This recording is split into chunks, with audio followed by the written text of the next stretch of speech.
നമസ്കാരം, എല്ലാ കുട്ടികൾക്കും സുഭാഷ് സാറാണ്. നമ്മളിന്ന് വളരെ ഇമ്പോർട്ടൻ്റ് ആയിട്ടുള്ള ഇനി ബിടെക്കിന് ജോയിൻ ചെയ്യാൻ പോകുന്ന കുട്ടികൾ പലരും ഇതിനെക്കുറിച്ച് ചിലപ്പോൾ കൂടുതൽ കാര്യങ്ങൾ അറിവില്ലാതെ അല്ലെങ്കിൽ വീട്ടുകാരൊന്നും കൂടുതൽ ശ്രദ്ധിക്കാതെന്നല്ല, അവരുടെ കഴിവ് വെച്ചുകൊണ്ട് മാക്സിമം അറിഞ്ഞ ശേഷമായിരിക്കും ജോയിൻ ചെയ്യുന്നത്.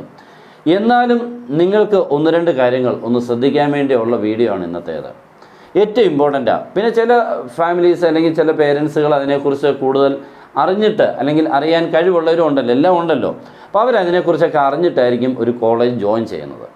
നമ്മൾ എന്തായാലും ഈ വിദ്യാഭ്യാസം എന്ന് പറയുമ്പോൾ ഏകദേശം ഒരു ഫൈനൽ എന്നുള്ള രീതിയിൽ കൂടെ എത്തിയിട്ടുണ്ട് അല്ലേ.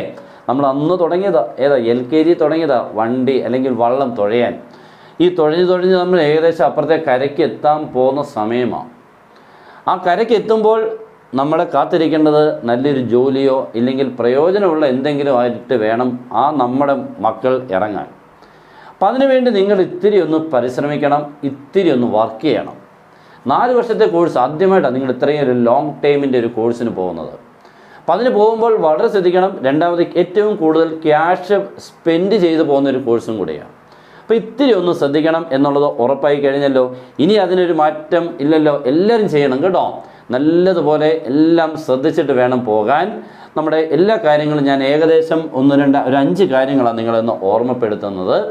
നല്ല രീതിയിൽ കൂടെ ഈ കാര്യങ്ങളൊക്കെ ഒന്ന് ശ്രദ്ധിച്ചു പോയാൽ നമുക്ക് ഇത്തിരി നല്ല പറഞ്ഞാൽ ഒത്തിരി തന്നെ ഉള്ള പ്രയോജനം കിട്ടും. ഇതിലൂടെ നോക്കിക്കേ, നമ്മൾ ഒന്നാമതൊരു കോളേജിനെ നമ്മൾ സെലക്ട് ചെയ്യുന്ന സമയത്ത്, ഇപ്പോൾ സമയമുണ്ട്, അതിന് സമയമുള്ളപ്പോൾ ചെയ്തോണം. കോളേജിനെ സെലക്ട് ചെയ്യുന്ന സമയത്ത് നമ്മൾ ആ കോളേജിനെ കുറിച്ച് കുറച്ച് കാര്യങ്ങളൊക്കെ ഒന്ന് പഠിക്കണം.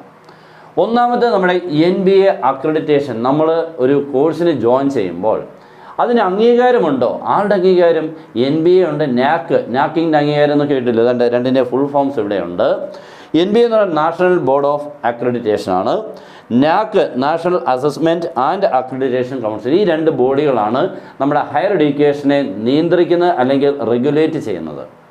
അപ്പോൾ ഇവരുടെ അംഗീകാരങ്ങൾ ഉണ്ടെങ്കിൽ മാത്രമേ ചിലപ്പോൾ ഇതുകൊണ്ട് ഇറങ്ങി വരുമ്പോൾ പ്രയോജനം കാണുള്ളൂ. ചിലയിടത്ത് ചിലപ്പോൾ പുതിയ കോഴ്സുകളൊക്കെ തുടങ്ങാം.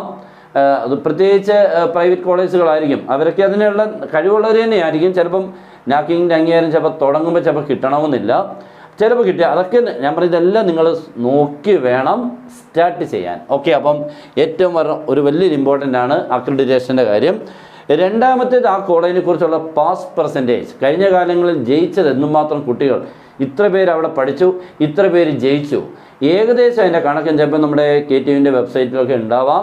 നിങ്ങളൊന്ന് തപ്പി നോക്കിയാൽ ആ കോളേജിനെ കുറിച്ചുള്ള പർട്ടിക്കുലർ കോളേജിൻ്റെ ഡീറ്റെയിൽസ് നിങ്ങൾക്ക് പ്രത്യേകിച്ച് എന്താണ് ഏറ്റവും മറ്റൊരു കാര്യമാണ് എന്താണ് എത്ര പേര് ജയിക്കുന്നുണ്ട്. നമ്മളൊരു സ്ഥാപനത്തിൽ പോകുമ്പം സക്സസ് റേറ്റ് ആണ് നമ്മളെ അവിടെ പോകാനും ഒക്കെയുള്ള ഒരു കാരണം. അപ്പം നിങ്ങളത് പ്രത്യേകം ശ്രദ്ധിക്കണം എന്ന് ഞാൻ ഊന്നി പറയുകയാണ്.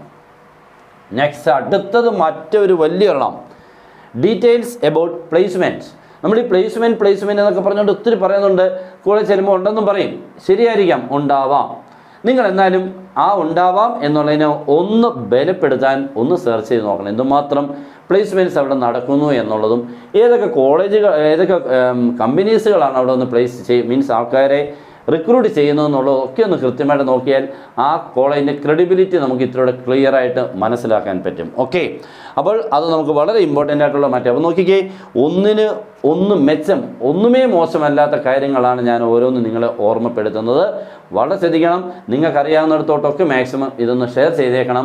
കാരണം കുട്ടികൾക്ക് ഒത്തിരി കൂടെ ഒന്ന് ജാഗരൂകമായിട്ട്, കുട്ടികൾക്കും അതൊരു പ്രയോജനം ചെയ്യും.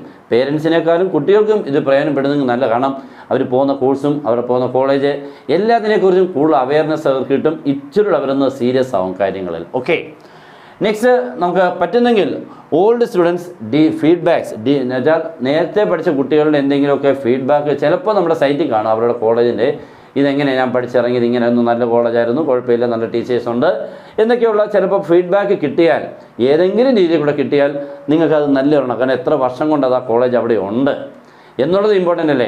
അപ്പോൾ അതിന് പറ്റിയ ഒരെണ്ണമാണ് എന്ത്, ഓൾഡ് സ്റ്റുഡൻസ് ഫീഡ്ബാക്ക്. ഏറ്റവും ഇമ്പോർട്ടൻ്റ് ആണ്. പറ്റുന്നെങ്കിൽ അത് നിങ്ങളൊന്ന് കളക്ട് ചെയ്താൽ നല്ലതായിരിക്കും.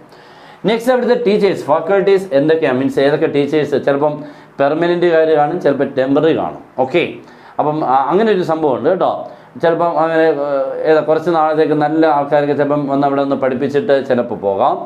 അവിടെ പെർമനൻ്റായിട്ട് അവിടെ ഉണ്ടാവും. അപ്പോൾ അതിൻ്റെ ടീച്ചേഴ്സിനെ ഒന്ന് കാണാൻ പറ്റുന്നെങ്കിലോ അല്ലെങ്കിൽ അതിനെക്കുറിച്ചുള്ള ഡീറ്റെയിൽസ് കിട്ടുന്നെങ്കിൽ അതും നിങ്ങൾ ശ്രദ്ധിക്കണം. ഇത്രയും കാര്യങ്ങൾ നിങ്ങൾ ഒന്ന് ശ്രദ്ധിച്ചു കഴിഞ്ഞാൽ ഈ സമയം കൊണ്ട് ചിലപ്പോൾ നിങ്ങളുടെ ആ തീരുമാനങ്ങൾ, ഇപ്പോൾ എടുത്തേക്കുന്ന തീരുമാനങ്ങളിൽ ചിലപ്പോൾ നല്ല ഇത്തിരി ആക്യുറസി കൂട്ടി ഇത്തിരി നല്ലതാവാനുള്ള സാധ്യതയുണ്ടാവും. ഓക്കെ, അപ്പോൾ ഈ ചെറിയ വീഡിയോ നിങ്ങൾക്ക് പ്രയോജനപ്പെടുന്നെങ്കിൽ മാക്സിമം ഷെയർ ചെയ്യുക, ലൈക്ക് ചെയ്യുക. Good bye.